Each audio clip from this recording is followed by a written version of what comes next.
for 31 years. Harold Briggs kept a chair by the window that no one was ever allowed to sit in. Not his children, not his grandchildren, not the neighbors who came for coffee, not the pastor who came at Christmas, not even the hospice nurse who once moved toward it on a tired Tuesday afternoon and was stopped by a quiet, unmistakable sound. Not a word, just a soft clearing of his throat that everyone in the family recognized. You did not sit in that chair. You simply did not. And for 3 decades, nobody ever asked him why. Not out loud, anyway. They wondered, they whispered, and in the wondering, a small mystery took root at the center of their family like a knot in an old oak. Solid, patient, older than any of them knew how to explain. Welcome to the Lamplit Hour, where every story is a small light left on for someone who needs it. If stories like this bring you comfort, take a moment to subscribe and stay a while. The house where Harold Briggs raised his family sat on the corner of Sycamore and Mill Road in Culver Falls, Indiana, a town of 8,000 souls, 2 grain elevators, a Dairy Queen that closed in winter, and a volunteer fire department whose annual pancake breakfast was still, by general agreement, the best meal available within 40 miles. The house was a Cape Cod, white with green shutters, built in 1951, purchased by Harold and his wife Ruth in 1968 for $22,000, which had seemed to both of them like an almost unimaginable sum of money. The front porch sagged slightly on the left side. The basement flooded every 3rd spring. The kitchen window faced east and caught the morning light in a way that made everything in it, the blue enamel coffee pot, the ceramic rooster on the sill, Ruth's collection of small jam jars, glow like objects in a painting. Harold had grown up not far from there, the son of a corn farmer, the middle child of 5. He was a quiet man by disposition, not cold, never cold, but economical, with words in the way that men of his generation and geography often were. He said what he meant, and he meant what he said, and he did not feel the need to repeat himself or to ornament. He had worked for 34 years at the Culver Falls Farm Co-op, first in the warehouse, then as a purchasing manager, and he had been good at that work because he was steady, dependable, and honest in a way that people trusted without having to think about it. He was 63 years old when the story that matters most to this telling truly begins, though the roots of it go back further than that. His hair had gone white in his late 40s and stayed white, which suited him. He wore flannel shirts in the colder months and short-sleeve button-downs in summer, and he drove a 1994 Ford pickup that he maintained with the same quiet diligence he brought to everything. His hands were large and a little stiff now, the knuckles slightly swollen, but they were capable hands, hands that had fixed the furnace and built the back deck, and held his children when they were small, and held his wife's hand in the long corridor of the hospital, and held the folded flag at a graveside one gray November morning in a way that nobody who was there ever forgot. The chair had appeared in the front room in 1989. Harold had found it at an estate sale on a Saturday morning, one of those rambling sales in the front yard of an old farmhouse out on Route 7, the kind of sale where you could find a hand-painted bread box next to a set of socket wrenches, next to a box of Reader's Digest condensed novels from 1974. The chair was pushed to the side of the yard under the shade of a walnut tree. It was a wingback, upholstered in a fabric the color of dusty blue sage, with wooden feet that had been refinished at some point and brass nailhead trim along the arms. It was not a fancy chair, not an antique in any significant sense, but it had a certain quality about it, solid, generous in its proportions, the kind of chair that seemed to have been built to last a long time and had done exactly that. Harold had looked at it for a long moment without picking it up or examining it closely. He had simply stood in front of it, hands in the pockets of his work pants, and looked. Then he had paid the woman running the sale $12 and carried it to his truck himself and driven it home. His daughter Carol was 14 that year. His son Dennis was 11. They watched their father carry the chair into the front room and position it by the window that faced the street. The large front window with the wide sill, the one that caught the afternoon light in long golden bars from about 2 o'clock until the sun dropped behind the Hendersons' maple across the road. He turned the chair slightly so that it faced the room at an angle, but also faced the window. He straightened it. He stepped back and looked at it. Then he said, to no one in particular, "That'll do," and went to the kitchen to wash his hands for supper. Ruth saw the chair and said nothing at first. She ran her fingers along the arm of it that evening, gently, the way you might touch something that had meaning you hadn't entirely worked out yet.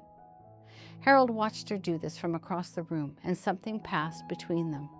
Something that Carol, watching from the doorway, could see but could not name. Her parents communicated in frequencies that were too low for children to hear. There was an entire conversation in the way her father stood very still and the way her mother lifted her hand from the arm of the chair. After a moment, Ruth said, "It's a good chair." And Harold said, "Yes." That was all. The rule about the chair was never announced as a rule. It established itself the way certain household rules do, through one clear early incident that everyone understood immediately and that never needed to be repeated. The incident was this. About 2 weeks after the chair arrived, Dennis came in from playing and dropped into it without thinking, the way children drop into any available furniture. And Harold came in from the kitchen and said, in a voice that was perfectly calm but absolutely final, "Not that chair, son." Dennis got up. He didn't argue. He didn't ask why. The tone of his father's voice made the why seem irrelevant. He sat on the floor instead, and the chair remained empty. And that was the beginning of 31 years. Carol was married in 1993 to a man named Ray, a mechanic from Crawfordsville, who was good-natured and capable and slightly afraid of Harold, which Harold seemed not to notice and which Ray seemed to consider appropriate. They had 3 children, Lily, June, and Marcus. As the grandchildren grew up, they too absorbed the unspoken rule about the chair, partly from their mother's quiet instructions and partly from a kind of ambient understanding that certain things in Grandpa Harold's house simply were as they were. The chair was dusted. Harold dusted it himself on Saturday mornings with a soft cloth. Once every few years, he would treat the wood of the feet with a little linseed oil. The fabric, over decades, faded from dusty blue sage to something softer and grayer, like the color of a winter sky just after the snow has stopped. A small throw pillow appeared on the seat at some point, cream-colored, with a tiny embroidered border, and no one could quite remember when it had arrived. It was simply there one day, and it stayed. Dennis moved to Columbus after college and came back for holidays and the occasional summer weekend. He had grown into a quiet man, much like his father, though he laughed more easily than Harold had ever laughed. He worked in civil engineering, married a woman named Patricia, had 2 sons. Every time he visited, he sat on the sofa or the armchair in the corner or one of the kitchen chairs, and the blue wingback by the window remained untouched. He had tried once in his early 20s to ask his father about it, a casual, offhand inquiry on a Sunday afternoon, something along the lines of, "Hey, Dad, what's the story with that chair anyway?" And Harold had looked at him for a moment with an expression that was not unkind, but was also clearly a closed door, and had said, "It's just a chair." And Dennis had let it go. He and Carol had discussed it over the years. They had theories. They were not certain any of their theories were right. Ruth passed away in 2003 in October from a stroke that came quickly and left little time for preparation of any kind. She had been 68. Harold was 69. The children and grandchildren gathered, and the casseroles arrived, and the church ladies came, and the pastor said the right things, and Harold moved through all of it in the way that strong, private men often move through grief. Present, steady, thank you, I'm fine. Yes, it was peaceful at the end. After Ruth died, some people expected the chair to change, to become more important to him, or perhaps less. Maybe he would finally sit in it himself. Maybe he would get rid of it. Neither happened. The chair remained exactly where it was, exactly as it had always been, empty, facing the afternoon light. Carol asked him once, about a year after her mother died, if he was all right. She meant it in the larger sense, not just the day-to-day sense. She had brought soup, and they were sitting at the kitchen table, and the afternoon light was coming through the front room, past the blue chair, and lying across the kitchen floor in a long pale bar. And Harold had looked at the light for a moment, and then looked at his daughter and said, "I'm keeping the faith, Carol. That's all you can do." She hadn't been sure what he meant exactly, but it had comforted her, which she thought was probably the point. He stayed in the house. People suggested gently over the years that he might want to consider something smaller, something easier to maintain, a condo perhaps, or one of those nice retirement communities out on the edge of town where there were activities and a dining room and people his own age. He listened to these suggestions politely and did not take them. His reason, when pressed, was always practical. The furnace was new, the roof was only 6 years old, the yard was manageable. These reasons were true. They were also not the whole truth, and everyone knew it, and no one pressed him further. He developed a routine in his later years that was methodical and content, not a life of diminishment, but a life of arrangement, shaped carefully around what mattered. He rose early and made coffee and read the Culver Falls Courier, and then sat at the kitchen table and looked out at the backyard for a while, at the bird feeder and the old maple and whatever was happening with the weather. He drove to the hardware store on Tuesday mornings, not always because he needed anything, but because he liked the smell of it and liked talking to the young man Garrett, who worked the register and was learning to restore old furniture in his garage. He attended the 9 o'clock service on Sundays, sat in the fourth pew from the front on the right side, contributed quietly to whatever the church was raising money for.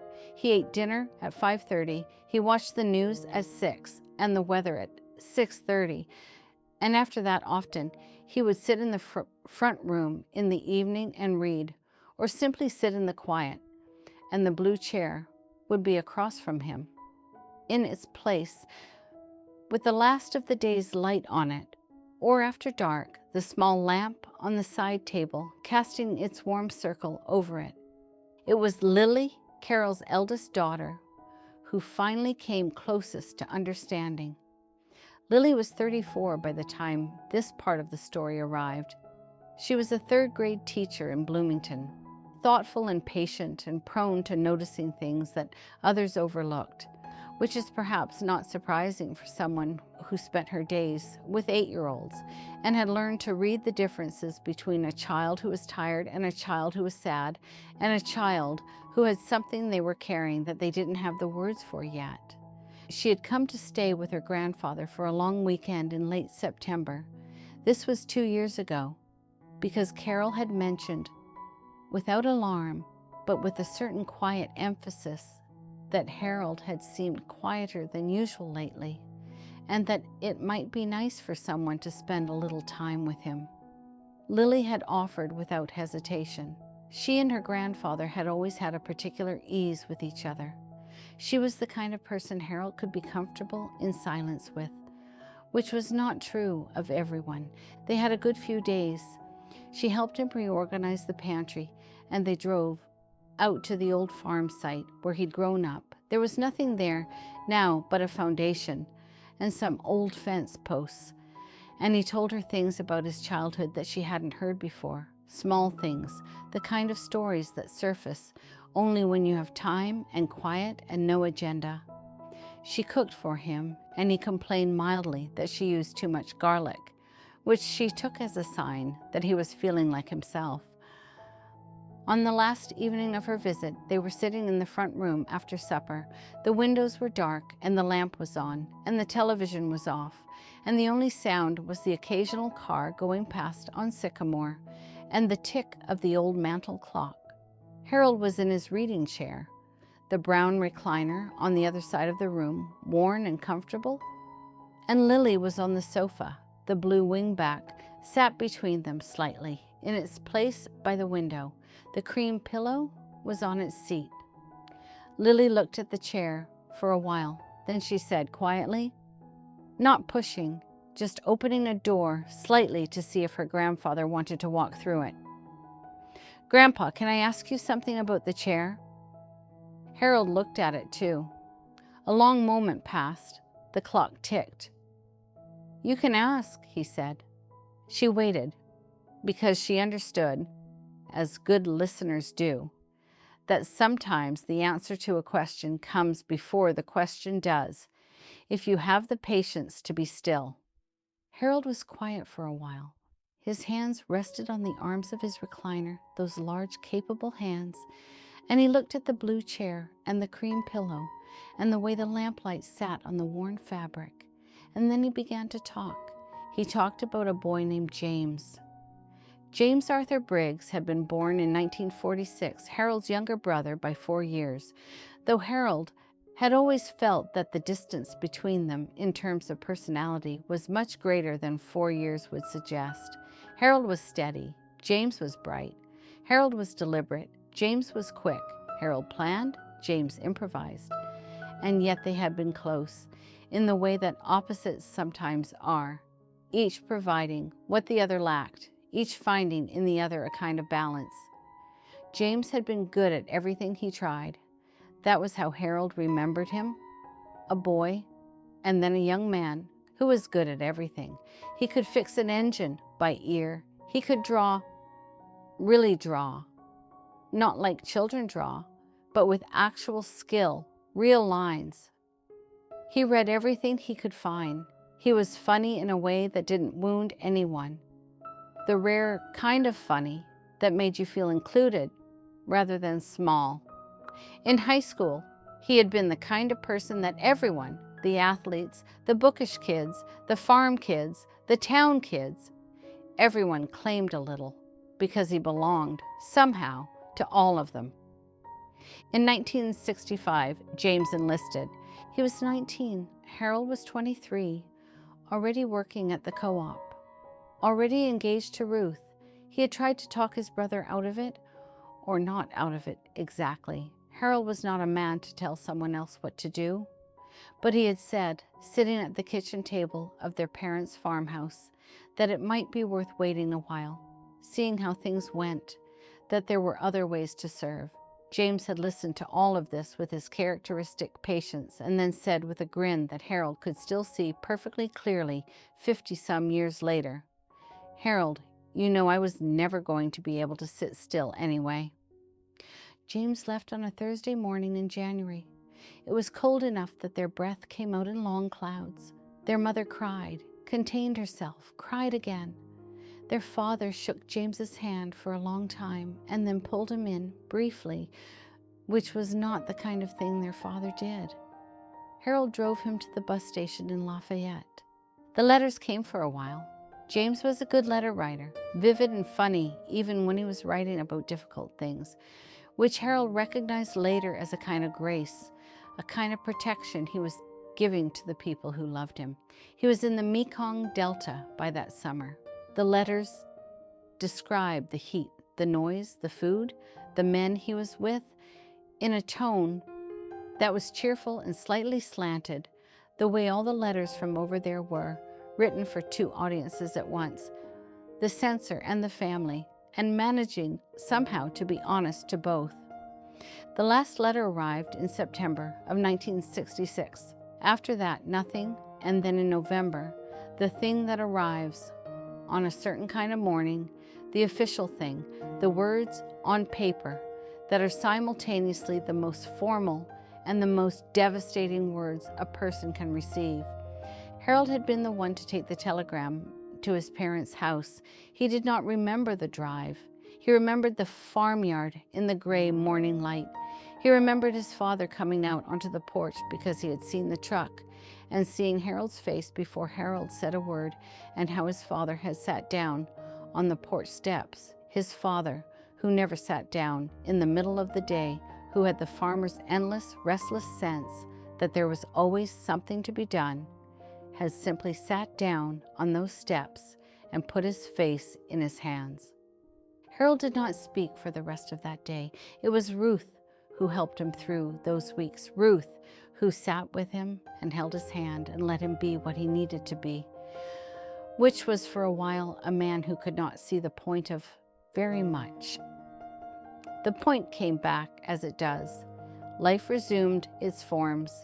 Harold and Ruth married in 1967. The children came. The house on Sycamore and Mill Road was purchased and inhabited and lived in and made into the thing that houses become when love occupies them. Harold was a good father and a good husband and a good neighbor and a good worker. And these things were not performances or compensations. They were simply what he was, who he had decided to be, in part, perhaps, in honor of a brother who had not been given the same number of years to be anything. If this story is staying with you, a quiet light helps me keep the lamp lit for others. He never spoke about James much. This was not the same as forgetting. Harold's generation had a different relationship to speaking about grief.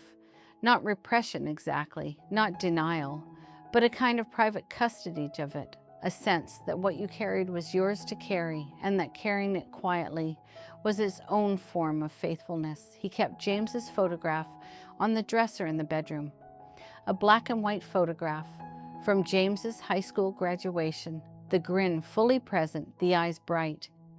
And he had looked at it every morning and every night for 60 years, which is itself a kind of conversation, a kind of keeping faith.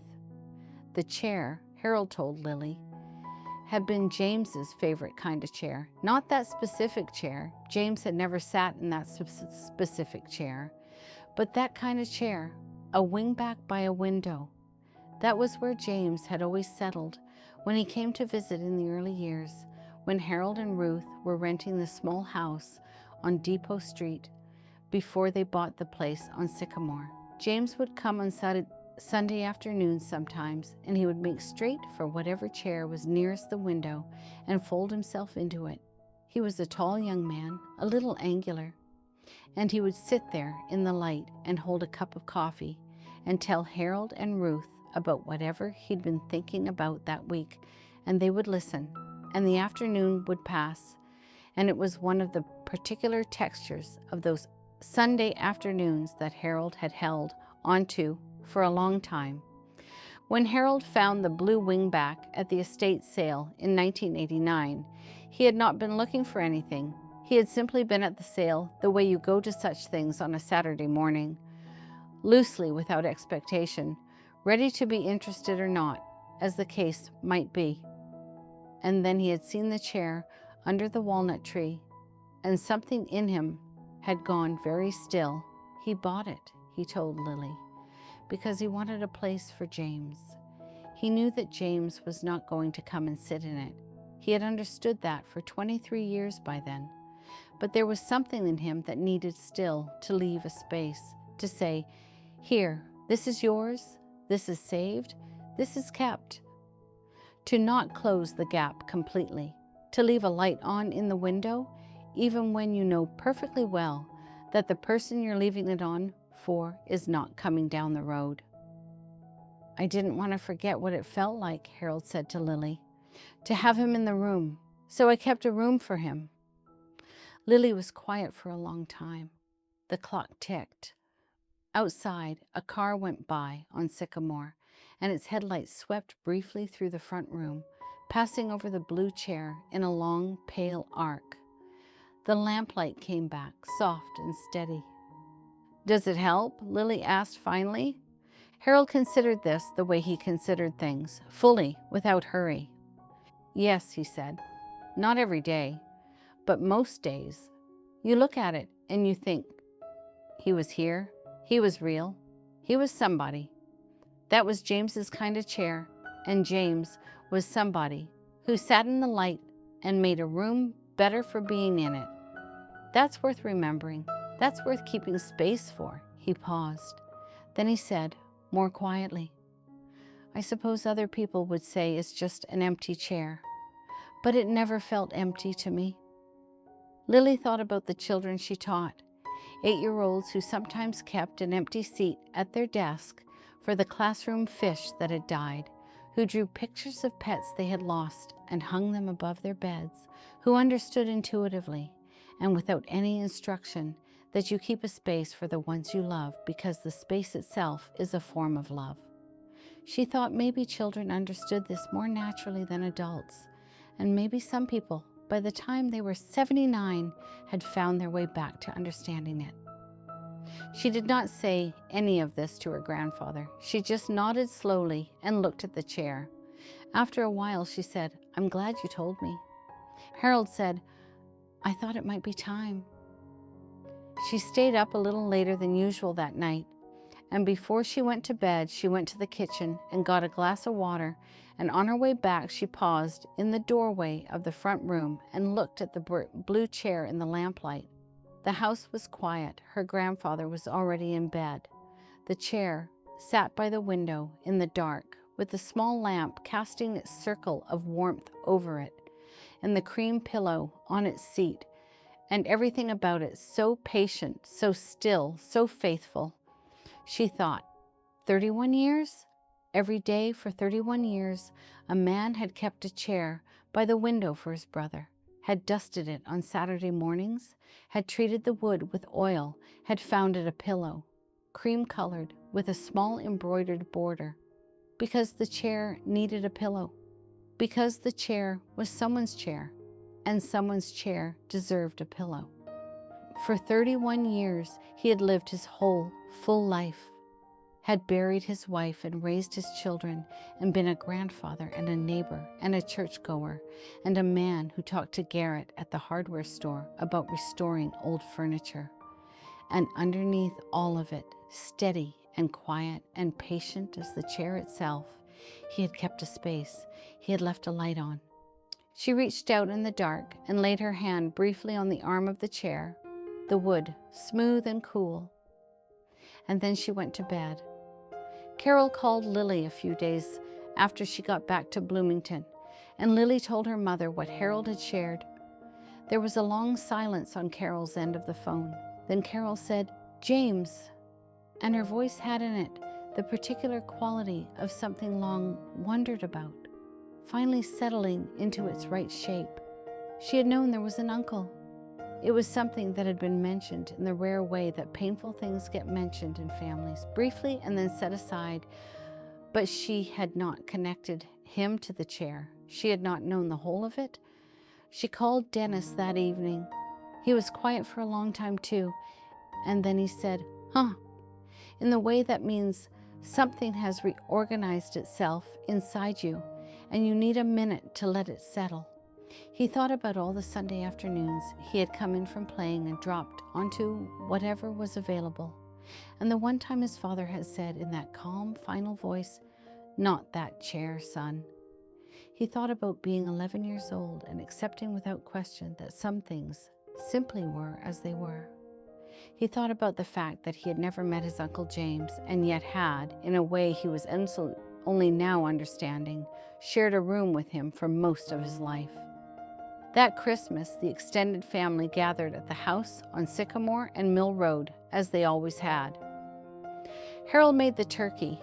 He had always made the turkey. This had been a point of some family contention in the early years, but was now simply tradition. And the cousins and grandchildren and in-laws filled the house with noise and laughter, and the particular organized chaos of a family that is comfortable with each other.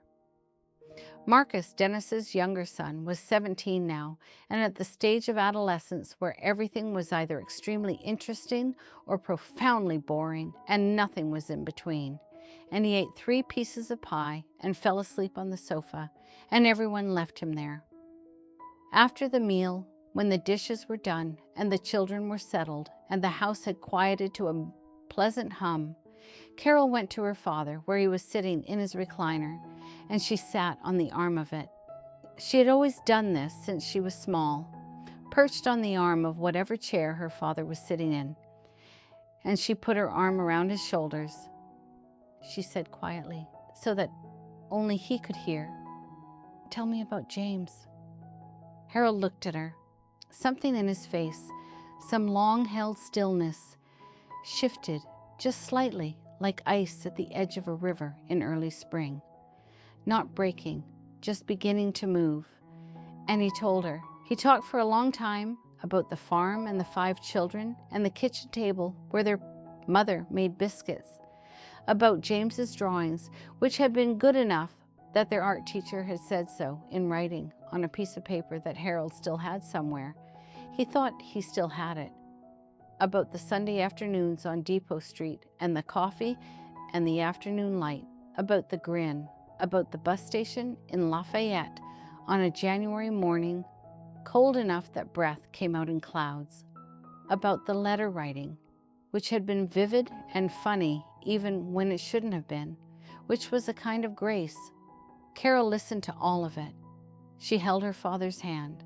The fire in the fireplace made small sounds. Across the room, the blue wingback sat in its place by the window, the lamp beside it casting its warm circle. And the winter dark was outside, and the house was full of people who had all grown up around this small, patient mystery without knowing what it was. And now they knew. In the new year, Lily drove back up to Culver Falls with a small framed photograph she had found by writing letters, making calls, tracking carefully through the archives of a high school and a county historical society and a veterans organization. It was a photograph of James Briggs, taken in the summer of 1965, just before he left. He was sitting in a chair, a different chair, a plain wooden one, outside somewhere, in the sun, and he was looking at whoever was behind the camera with that grin, fully present, the eyes bright and a little amused, as if he knew something good was about to happen. Harold held the photograph for a long time. He looked at it the way you look at something you have missed so much and for so long that to see it again feels like both relief and ache together, the two things so close they cannot be separated. He set the photograph on the side table next to the lamp, right beside the blue wingback chair. There it has stayed. Harold is 81 now, and slower than he used to be, and his hands shake a little when the cold gets into them. But he is still in the house on Sycamore and Mill Road, and he still makes coffee in the blue enamel pot, and the ceramic rooster is still on the kitchen windowsill, and on Saturday mornings he still takes a soft cloth to the armrests of the chair, and on Sunday mornings he still sits in the 4th pew from the front on the right side. On clear evenings, when the light comes through the front window at the right angle and lies across the chair in long, golden bars, he sits in his recliner across the room and reads, or simply sits, in the way that he has always sat, without hurry, without explanation. And the photograph is there on the side table, and the lamp is on, and the chair holds the light. And in his own quiet way, Harold Briggs keeps the faith. He keeps it the way he has always kept it. The way a man keeps a chair by a window year after year against all reason and all ordinary expectation, because the one thing he has learned, the deepest, most hard-won knowledge of his long, plain, faithful life, is that love does not require its object to be present in order to be real. It only requires someone to hold the space, someone to dust the chair on Saturday mornings, someone to leave the lamp on. That is enough. That is, in fact, everything. There are people in our lives we never stop leaving the light on for. Maybe they are gone in the way that James was gone, suddenly too young, on a January morning in a foreign country, in a war that ended and left their absence permanent and untranslatable. Maybe they are gone in some other way. Maybe the chair you keep for them exists only in your heart, in the space you have arranged around their memory, in the way you still look for them in certain kinds of afternoon light. Harold Briggs kept an actual chair, $12 at an estate sale in 1989, dusted every Saturday for more than 30 years. He never explained it, and he never apologized for it, and he did not need anyone to understand it. He simply kept the faith the way he told his daughter he would that afternoon in the kitchen when the light came in across the floor and she asked him how he was doing. He was keeping the faith. That was all. That was all, and it was everything. Thank you for spending this hour with me. Harold's story has stayed with me since I first heard it. The image of a man, patient and faithful and quiet, keeping a chair by the window for 60 years. There are so many ways we learn to leave lights on for the ones we've loved and lost. Some of them look like chairs. Some of them look like photographs. Some of them look like Saturday mornings with a soft cloth, or a drive out to the old farmhouse where nothing's left but the foundation and some fence posts. If this story found you tonight, I hope it sits with you gently, and I hope you think of whoever you might be leaving the light on for. They were worth it. You were right to keep the faith. If you'd like more stories like this one, subscribe, and I'll leave the light on for you next time. Rest well.